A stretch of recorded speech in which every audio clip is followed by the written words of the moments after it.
The Pennsylvania Miner Story is an incredible film. I watched this for John Ratzenberger, and I'm really pleased that I had a reason to watch this because it's incredibly moving. This was released in 2002. It's directed by David Frankel, it's written by Elwood Reed, with a cast including, of course, John Ratzenberger. We also have Graham Beckel, Dylan Bruno, Marisa Ryan, J.D. Souther, and various others. And this is based on the mine rescue in Pennsylvania in 2002. And I won't say what happens. I won't give it away. I think I'd heard of it unless I was thinking of something else, but I knew roughly where this was going, or at least where I thought it was going. But just in case you're unfamiliar with the story, I won't give anything away. But basically, it is the true story of 9 miners who are trapped underground, and it's a race against the clock to try and save them.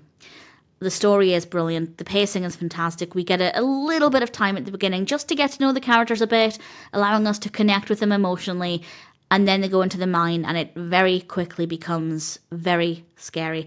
I, like many people, do not like small spaces. I would not be going into that mine. So for me, it was a big no. It was scary before scary things happened, but then the water starts gushing in, and it does become really quite frightening. And I can't even imagine what they would have felt like in that moment. And then people in the town begin to hear that there are issues. They find out that their fathers and husbands are trapped in this situation, and people begin to gather as a rescue team is assembled to try and save them. And it's incredibly emotional. And yeah, I cried pretty much throughout the whole thing, partly because I was scared. It's not a horror film, obviously, but if you are afraid of that kind of scenario and would rather be literally almost anywhere else, the water doesn't help. I'm very scared of water. I wouldn't say I'm phobic of water. I could go on a boat, a big boat, not a small boat. But certainly I don't like being in or around water.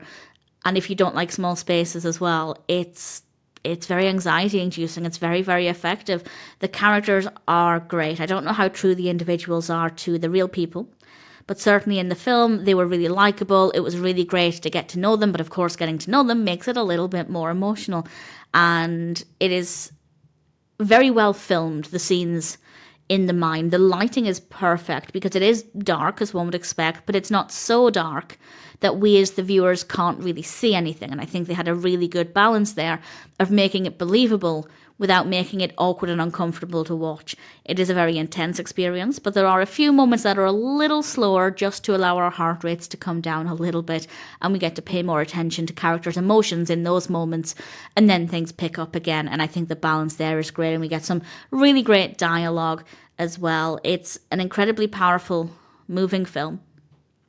And I did do some research afterwards, nothing extensive. I just looked into news reports that were shown at the time when this happened. I don't remember it from the time. I was 10, 9 or 10, depending on what time of year this occurred.